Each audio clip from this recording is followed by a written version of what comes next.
दोस्तों ये कहानी एक चोर और एक बीमार बूढ़े आदमी की है जो सात सफर पर निकलते हैं। शुरुआत में सब मजेदार लगता है, लेकिन धीरे धीरे कहानी बहुत ही गहरी और नया रुख मोड़ ले लेती है, जिसमें पल पल पर ट्विस्ट एंड टर्न्स और साथ ही क्लाइमेक्स देखने के बाद तो आप लोगों का सर ही चकरा जाएगा। जी हाँ दोस्तों, मूवी का नाम है मारिशन, जो कि हाल ही में नेटफ्लिक्स पर रिलीज हुई है। तो आइए दोस्तों फिर चलते हैं सीधा वीडियो की तरफ। तो कहानी की शुरुआत में हमें एक दया नाम के एक आदमी को दिखाया जाता है, जो कि हाल ही में जेल से छूटकर बाहर घूम रहा था, और जिसके बाद वो एक मंदिर के बगल में तालाब में नहा रहे आदमी का फोन चुरा कर वहाँ से भाग जाता है। और यहाँ हमें मालूम चलता है कि दया यहाँ पर छोटी मोटी चोरियां करता रहता है, जिस वजह से कई बार पुलिस उसे अरेस्ट कर चुकी है। फिर कुछ दूर जाकर वो फोन से सिम वगैरह निकाल देता है और फिर वह टाइम पास करने लगता है। इसके बाद सूरज ढलने पर वो एक मूवी देखने जाता है, लेकिन उसे मूवी अच्छी नहीं लगती, तो वह आधी मूवी छोड़कर ही बाहर आ जाता है। बाहर आने पर वह पार्किंग वाली जगह पर जाता है, जहाँ उसे एक बाइक में चाबी लगी मिलती है। तब वह उस बाइक को वहाँ से चुरा लेता है। फिर थोड़ी दूर आगे जाने के बाद वह बाइक का नंबर प्लेट भी निकाल देता है, जिसके बाद वह उसी बाइक से एक नागरकुल नाम के गांव में पहुंचता है, जहां उसे एक सुनसान घर दिखाई देता है, जो कि दिखने में बहुत ही पुराना घर सा था और उसकी सारी लाइट्स बंद थी। यह देखकर उसे लगता है कि यहाँ पर कोई भी नहीं होगा और वह चोरी करने वहां चला जाता है। फिर अंदर जाने के बाद वह सभी कमरे चेक करने लगता है और कमरे चेक करते हुए उसे एक कमरे में एक आदमी खड़ा हुआ दिखाई देता है, जिसका नाम बेला था। यहाँ बेला दया को देखते ही कहता है, अरे कुमार बेटा तुम आ गए, मैं तुम्हारा कब से इंतजार कर रहा था। जो सुनकर दया सोचने लगता है ये आदमी मुझे कुमार कहकर क्यों बुला रहा है। जिसके बाद बेला उसे बार बार बुलाने लगता है। तो दया उसका मुंह बंद करते हुए कहता है कि तुम चिल्लाओ मत। और यही दया देखता है कि बेला के हाथ बंधे हुए हैं। फिर बेला कहता है कि अरे बेटा तुम मुझसे ऐसे बात मत करो। दया बोलता है कि मैं आपका कोई बेटा नहीं हूँ। जो सुनकर बेला को याद आता है और वह दया को बताता है कि मुझे अल्जाइमर नाम की बीमारी है, ना तो मैं अक्सर चीजें भूला जाया करता हूँ। तुम्हें देखकर मुझे लगा कि मेरा बेटा आ गया।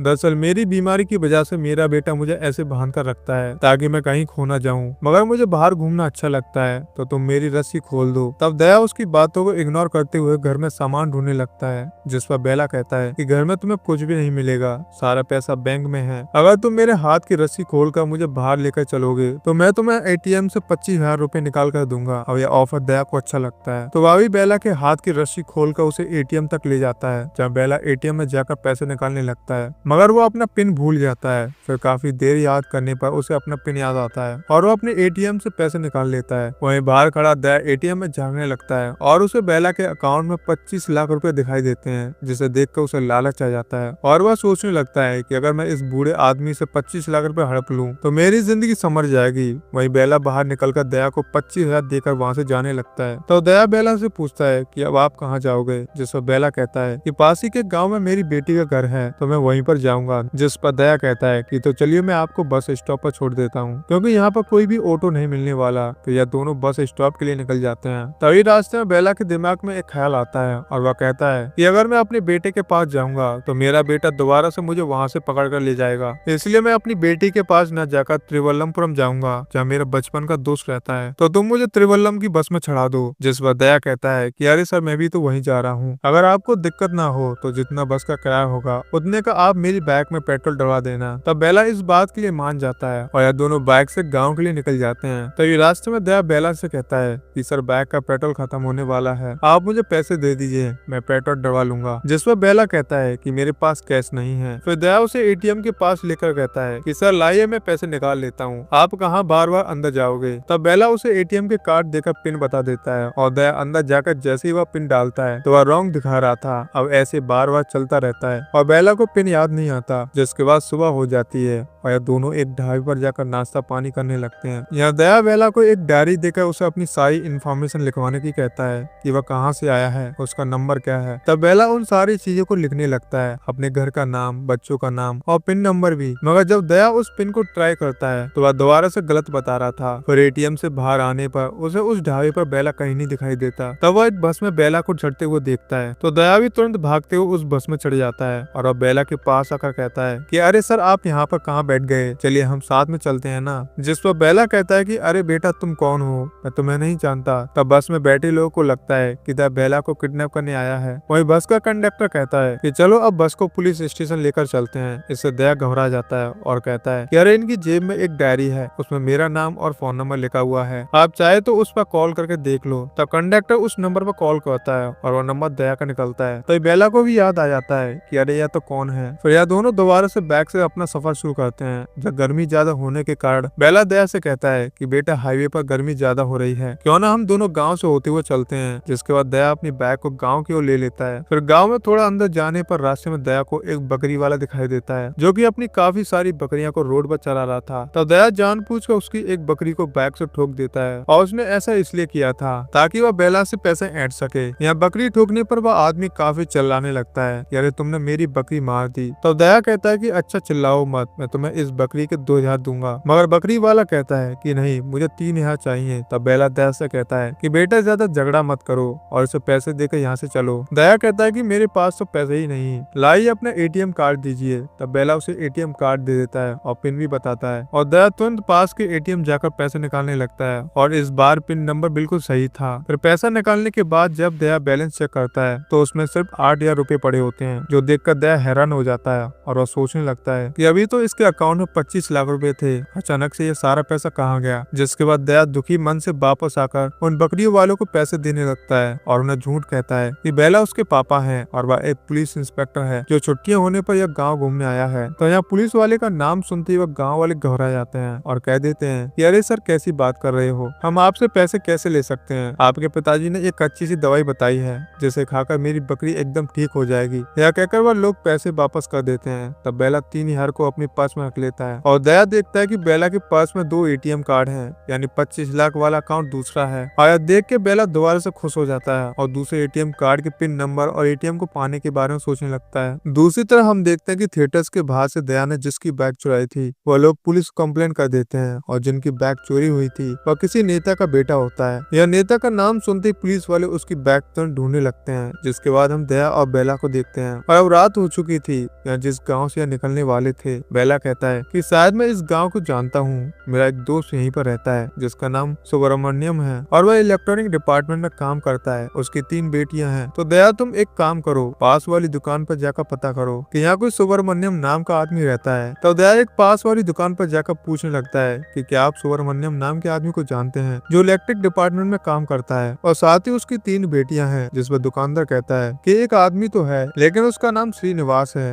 अब दया इस बात पर बेला को जाकर बताता है। तब बेला को यह बात सही नहीं लगती। यह दोनों एक होटल के रूम में रेस्ट करते हैं और फिर दारू पीने लगते हैं और दारू पीते हुए दया बेला को अपनी सारी बातें बताने लगता है कि कैसे वह चोरी करने लगा और उसे चोरी क्यों करनी पड़ी। जिसके बाद वह कमरे से बाहर आकर अपने फ्रेंड गणेशा को कॉल करके सारी बात बताने लगता है कि भाई मुझे एक बूढ़ा आदमी मिला है जिसके अकाउंट में 25 लाख रुपए हैं, मुझे बस उसका एटीएम नंबर पता करना है। जो सुनकर गणेशा कहता है कि भाई तूने इस बारी काफी बड़ा हाथ मारा है, एक काम कर तू मुझे उस एटीएम कार्ड की फोटो भेज दे जिसका डुप्लीकेट एटीएम कार्ड बनवा के मैं तेरे पास भिजवा देता हूँ ताकि तू उसे बदल सके। इसके बाद दया रूम में वापस जाकर बेला के साथ काफी दारू पीता है और चुपके से एटीएम कार्ड की फोटो अपने दोस्त को भेजकर सो जाता है। फिर अगले दिन सुबह ये दोनों दोबारा से उस गांव के लिए निकल जाते हैं जहां रास्ते में बेला एक बार फिर से भूल जाता है कि दया कौन है। तो दया उसे याद दिलाता है। जिसके बाद ये आगे बढ़ते हैं तो इनकी बाइक पंचर हो जाती है। तो दया अपनी बाइक में पंचर लगवाने लगता है। उसी टाइम गणेशा का उस पर कॉल आता है। वह कहता है कि मैंने 2 आदमियों को डुप्लीकेट एटीएम कार्ड देकर भेज दिया है, तुम उनसे ले लेना। जिसके थोड़ी देर में वह आदमी आकर उसे एटीएम कार्ड देकर चले जाते हैं। अब एटीएम कार्ड लेकर जब दया बेला के पास जाता है तो वह देखता है कि बेला वहाँ के लोगों से झगड़ा कर रहा है। दरअसल वहाँ खड़े लोग कैरम बोर्ड पर पैसा लगा रहे थे, तो बेला भी पैसे लगाकर कैरम खेलने लगा था जिसमें वह 10,000 रुपए हार चुका था। तब दया वहाँ पहुंचकर उन आदमियों से झगड़ा करने लगता है, मगर बेला बात को संभाल लेता है और उन्हें 10,000 रुपए देकर दया को लेकर वहाँ से निकल लेता है। इसके बाद हम देखते हैं कि बेला और दया एक आश्रम पर पहुँचते हैं। इसी आश्रम में बेला का दोस्त रहता था और जैसे बेला अपने दोस्त से मिलता है तो यह दोनों एक दूसरे को देखकर बहुत ही खुश होते हैं। तब दया बेला के दोस्त से उसके और उसके बेटे के बारे में पूछने लगता है, जिससे वो आदमी कहता है कि बेला का कोई बेटा नहीं है, बेला की बीवी काफी पहले ही मर चुकी है। तब दया कुमार का नाम लेता है। तब वो आदमी बताता है कि कुमार तो मेरे बेटे का नाम है जिसे बेला ने अपने बेटे समझकर पाला है और पास के गाँव में मेरी बेटी भी रहती है। अगर बेला को उससे मिलना है तो तुम उसे ले जा सकते हो। जिसके बाद दया बेला के पास जाकर कहता है कि चलिए सर, अब हमें चलना चाहिए। बेला कहता है कि यार हम इतनी दूर आए हैं तो यहाँ के मंदिर वगैरह भी घूम लेते हैं। जिसके बाद ये दोनों वहाँ के मंदिर जाते हैं और मंदिर के पास जाकर एक कमरे में आराम से बैठकर बातें करने लगते हैं। तब बेला दया को बताने लगता है कि दरअसल इस गाँव में मेरा श्रीधर नाम का दोस्त रहता है, जो कि मेरा बचपन का दोस्त था, मगर 17-18 साल की उम्र में मेरा उससे झगड़ा हो गया था और हम दोनों की बातचीत ही बंद हो गई थी। लेकिन अब वह बहुत ही बड़ा आदमी बन चुका है और उसकी कई सारे कपड़ों की दुकान है। मैं उससे बात करना चाहता हूँ, क्या तुम मुझे उसका नंबर लाकर दे सकते हो? जो सुनकर दया कहता है या तो मेरे बाएं हाथ का खेल है, मैं अभी लाकर देता हूँ। इसके बाद वो वहाँ से तुरंत श्रीधर की दुकान पर जाता है और वहाँ से कपड़े खरीदने के बहाने दुकान के स्टाफ से श्रीधर का नंबर ले लेता है। फिर दया वह नंबर लाकर बेला को देता है, जिससे बेला काफी खुश हो जाता है। इसके बाद वो कहता है कि मैं इस नंबर पर बाद में कॉल कर लूंगा। और दूसरे सीन में हम देखते हैं कि एक फरीदा नाम की पुलिस वाली एक मर्डर केस की जांच कर रही होती है और यह वही होता है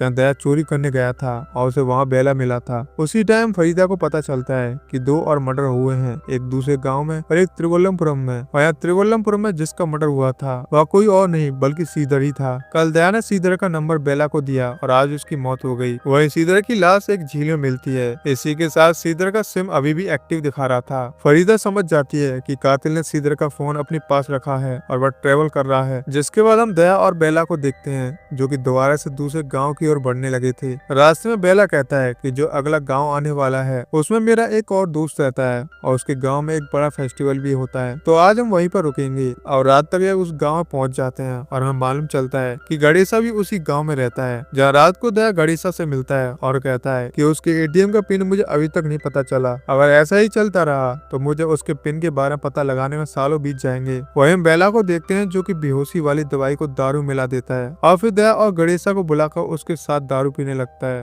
दारू पीने के बाद दोनों जने बेहोश हो जाते हैं और बेला तैयार होकर बाहर जाता है। बाहर जाकर वह शिवा नाम के टीचर को कॉल करके किसी जगह पर मिलने के लिए बुलाता है। शिवा कहता है कि भाई तू है कौन और मैं तुझसे मिलने क्यों आऊँ? जिसको बेला कहता है कि तुम्हें मधुमती तो याद ही होगी। जो सुनकर शिवा हैरान हो जाता है और कहता है कि तुम उसके बारे में कैसे जानते हो? बेला कहता है कि तुम्हारे बारे में मुझे सब पता है और तुम्हारी और मधुमती की वह वीडियो मेरे पास है। अगर तुम नहीं चाहते कि मैं उस वीडियो को तुम्हारी बीवी के पास भेज दूं तो तुम मेरी बताई जगह पर आ जाओ। जिसके बाद शिवा एक स्कूल के पास पहुंचता है जब बेला शिवा को काफी मारता है, यहाँ तक कि वह उसे मार मार कर उसकी जान ले लेता है। और यहाँ हमें मालूम चलता है कि शिवा एक टीचर है और मधुमती उसकी स्टूडेंट थी। शिवा ने मधुमती के साथ जबरदस्ती दुष्कर्म किया था और उसकी वीडियो भी बना ली थी। जिसके बाद वह उसे ब्लैकमेल करके उसके साथ आए दिन अय्याशी करता था। यहाँ तक कि उसने मधुमती के साथ ही नहीं बल्कि उसकी दोस्त के साथ भी यही सब किया था। और इससे पहले जो 3 लाशें हमें देखने को मिली थी जिसकी अभी जांच चल रही थी, उन सबको भी बेला ने मारा था, क्योंकि वह लोग भी छोटी बच्चों के साथ दुष्कर्म करते थे और बेला ऐसे ही और भी लोगों को मारने वाला है। वहीं फरीदा को बेला की लोकेशन मिल जाती है, लेकिन जब तक वह स्कूल के पास पहुंचते तब तक बेला वहां से जा चुका था। फिर बेला एक पुल के पास जाकर उस फोन को फेंक देता है और जब अगले दिन गणेशा और दया उठते हैं तो बेला को कमरे में ना देखकर उसे ढूंढने लगते हैं। फिर बाहर थोड़ा ढूंढने पर उन्हें एक जगह पर बेला पड़ा हुआ दिखाई देता है, तो वह बेला को उठाते हैं और पूछते हैं कि तुम यहाँ कैसे आए? जिस पर बेला झूठी कहानी बनाते हुए कहता है कि रात को मैं घूमने के लिए बाहर निकला था और किसी ने मुझ पर हमला करके मेरा फोन छीन लिया और उसके बाद मुझे कुछ भी याद नहीं। जिसके बाद दया उसे आराम करने के लिए कहता है और इसके बाद वह उसे अपने गाँव ले जाने लगता है। गाँव पहुंचकर दया अपनी माँ से मिलता है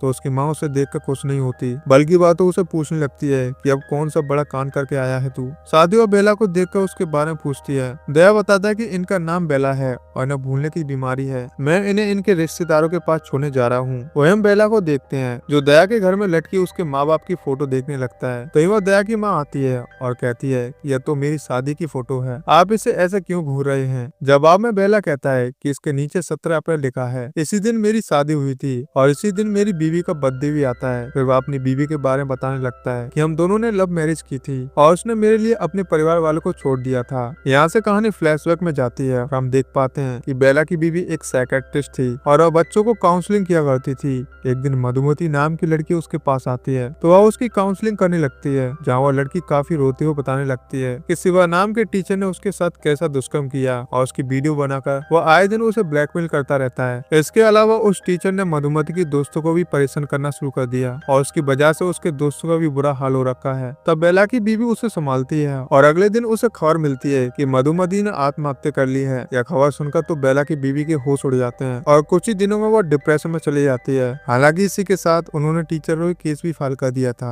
और फिर धीरे धीरे बेला की वाइफ को एल्जाइमर हो जाता आता है जिसमें वो चीजें भूलने लगती है। फिर कोर्ट में जब बेला की बीवी को बुलाया जाता है स्टेटमेंट देने के लिए, तो वह ढंग से अपनी स्टेटमेंट भी दे नहीं पाती। इन्हीं सब चीजों के बारे में सोचकर वह काफी परेशान होती है और एक दिन वह सारी बातें एक डायरी में लिखकर अपने पति बेला को दे देती है। वह कहती है कि मधुमती के साथ जिसने भी गलत करा है तुम उन्हें जिंदा मत छोड़ना, और अगले दिन वह आत्महत्या कर लेती है। यह देखकर तो बेला पूरा टूट जाता है और उसी दिन से वह डिसाइड कर लेता है कि वह ऐसे लोगों को जिंदा नहीं छोड़ेगा। हालांकि अब बेला को सिर्फ एक आदमी को मारना था जिसका नाम था अरुण, क्योंकि वह छोटी बच्ची को किडनैप करके उन्हें मार्केट में बेचा करता था। अब कहानी प्रेजेंट में आती है जहाँ दोनों दोबारा से बाइक पर बैठकर निकल जाते हैं। तब बेला दया से कहता है यार तुम इतने दिनों बाद अपने गाँव आए हो तो तुम अपनी माँ के पास रुके क्यों नहीं। मगर दया कहता है कि अरे नहीं सर, मुझे आपके साथ मजा आ रहा है, आपको आपके गाँव छोड़कर मैं वापस आ जाऊंगा और मैंने सोच लिया कि अब से मैं चोरी नहीं करूंगा। तो दया के पास उसकी माँ का फोन आता है और वह बताती है कि घर पर 10 लाख का चेक पड़ा है। जो सुनकर दया बाइक रोक लेता है और बेला से पूछने लगता है कि सर यह चेक आपने रखा है ना। बेला पहले तो कुछ नहीं कहता, लेकिन दया के बार बार पूछने वो बता देता है कि हाँ यह मेरी कोई औलाद नहीं है, तो मैं इतने सारे पैसे का क्या करूंगा, तो अब एक अच्छी जिंदगी जीना और उन 10 लाख रुपए से एक छोटा सा बिजनेस डाल लेना। और ये बातें सुनकर दया काफी खुश हो जाता है। इसके बाद यह दोनों एक होटल में रुकते हैं और यहाँ आने के बजाय अरुण होता है जिसे बेला खत्म करना चाहता था। फिर बेला वॉशरूम में चुपचाप जाकर शिवा के फोन से अरुण को मैसेज करता है कि हेलो मैं शिवा हूँ और मुझे एक अच्छी सी लड़की चाहिए, बताओ मैं कहाँ पर आऊँ। उसी टाइम कमरे के बाहर एक फूड डिलीवरी वाला आता है। तब दया उसे खाने के पैसे देने के लिए बेला का पर्स उठाता है और जैसे वो उसमें पैसे निकालता है तो काफी सारे सिम कार्ड उसमें से गिर जाते हैं, जिन्हें देखकर दया को बेला पर शक हो जाता है और वह अपने मोबाइल के कैमरे की वीडियो को ऑन करके एक कोने में रख देता है और कमरे से बाहर चला जाता है। फिर थोड़ी देर बाद वह कमरे के अंदर आता है तो बेला दारू लेकर बैठा होता है। तब वह अपने फोन को उठाकर अपने दोस्त से बातें करने के बहाने से बाहर आता है और बाहर आकर वह अपने फोन में वीडियो ऑन करके देखता है जिसमें बेला दारू में बेहोशी की दवाई मिला रहा था। यह देखकर दया को समझ आ जाता है कि क्यों वो रोज दारू पीने के बाद तुरंत सो जाता था, यानी इसके बाद ही बेला कहीं बाहर जाता होगा। फिर कुछ देर बाद वह रूम में वापस आता है और बेला का फोन उठाकर चुपचाप वॉशरूम में जाकर अरुण के साथ हुई सारी बातें पढ़ने लगता है और उसमें लिखा था कि मुझे एक लड़की चाहिए और मैं कहाँ पर आऊँ। जिसके बाद वह बाहर आता है और दारू पी के बेहोश होने का नाटक करता है। फिर दया के बेहोश होने पर बेला वहाँ से चला जाता है और दया उसका पीछा करने लगता है। पीछा करते करते वो दया सोच रहा था कि मैं तो बेला को कितना अच्छा आदमी समझ रहा था, मगर यह तो कितना घटिया निकला। खैर बेला उस जगह पर पहुंचकर अरुण की हत्या करने लगता है, लेकिन अरुण के न आने पर वह वापस आ जाता है। तब उससे पहले दया भी रूम में जाकर सोने का नाटक करने लगता है और यहाँ बेला भी आकर चुपचाप सो जाता है। अब अगले दिन रूम पर गणेश आता है जिसे दया सारी बातें बता देता है कि मैं बेला को कितना अच्छा समझता था, लेकिन वह तो कितना घटिया आदमी निकला जो मासूम लड़कियों के साथ ये सब करता है। तब गणेशा कहता है कि हम एक काम करते हैं, हम इसे मेरे गेस्ट हाउस पर ले जाकर बहुत मारते हैं, तभी इसे सबक मिलेगा। और यह आइडिया दया को भी सही लगता है और अब बेला को गणेशा के साथ उसकी कार में बैठाकर कहता है कि आप गणेशा के साथ उसके गेस्ट हाउस जाइए, मैं पीछे से ड्रिंक लेकर आता हूँ। तब बेला भी ज्यादा ध्यान न देकर चल देता है, लेकिन पूरे रास्ते वह पीछे मुड़कर देखता रहता है तो दया कहीं पर नजर नहीं आता। तो गणेशा कहता है कि सर चिंता मत कीजिए, वो आ जाएगा। तभी बेला कार में की चेन लटकी हुई देखता है जिसे उसने अरुण की डीपी में देखा था। अब यहाँ सच्चाई पता लगने के लिए बेला अरुण को कॉल करता है तो वह कॉल गणेशा उठाता है और यह गणेशा हंसते हुए कहता है कि अरे वाह बुड्ढे, तुमने तो बड़ी जल्दी मुझे पहचान लिया। यहाँ मालूम चलता है कि गणेशा का दूसरा नाम अरुण है और वही लड़की को सप्लाई करता था। तो गणेशा बेला से कहता है कि तुम मुझे यहाँ मारने आए थे ना, लेकिन अब मैं तुम्हें ही मारूंगा। बेला कहता है कि तुम्हारे दोस्त को तुम्हारे बारे में पता क्या है।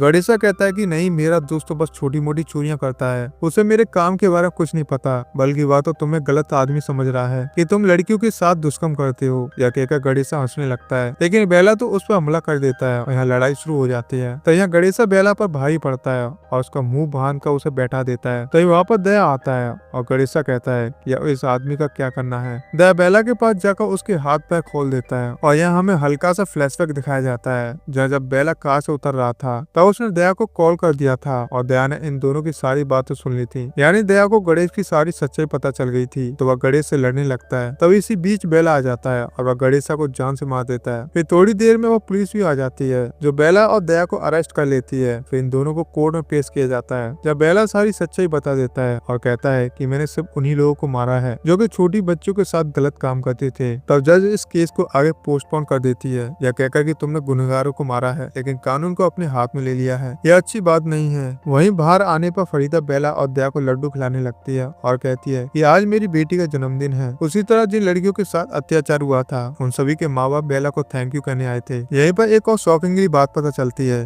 कि जब दया गणेशा से लड़ रहा था तब उसी लड़ाई में दया ने ही गणेश को जान से मारा था मगर दया की जिंदगी खराब न हो जाए, इसलिए बेला ने उस खून का इल्जाम अपने सर पर ले लिया था। और जब पुलिस इन दोनों को बैन में बिठा कर ले जा रही होती है तब दया बेला से कहता है कि सर जिस दिन मैं चोरी करने उस घर में गया था तो आप वहाँ क्या कर रहे थे। बेला कहता है कि मैं वहाँ उस आदमी को मारने गया था, लेकिन उल्टा उस आदमी ने मुझे खूब मारा और रस्सी से बांध दिया। तब मैंने रस्सी से बंधे हुई किसी तरह से उस आदमी को खत्म कर दिया था और उसे बेड के नीचे छुपा दिया था। फिर जैसे ही वो वहाँ से जाने लगा तभी तुम मेरे सामने आ गए और मुझे समझ नहीं आया कि मैं क्या करूँ। तब मैंने भूलने का नाटक किया। और ये सारी बातें सुनने के बाद दया हैरान हो जाता है और इसी के साथ इस फिल्म की कहानी यहीं पर खत्म हो जाती है। तो दोस्तों मैं उम्मीद करता हूँ कि आप लोगों को इस फिल्म की कहानी बहुत ही बढ़िया लगी होगी। मैं पर्सनली बताऊँ तो मुझे तो इस फिल्म की कहानी बहुत ही बढ़िया लगी है क्योंकि इसका क्लाइमैक्स बहुत ही बढ़िया है। तो दोस्तों मैं आप लोग से जानना चाहता हूँ कि आप लोगों को कैसी लगी, तो कमेंट करके अपनी राय जरूर दीजिएगा। तो फिर मिलते हैं दोस्तों एक और बेहतरीन मूवी के साथ। जय हिंद दोस्तों।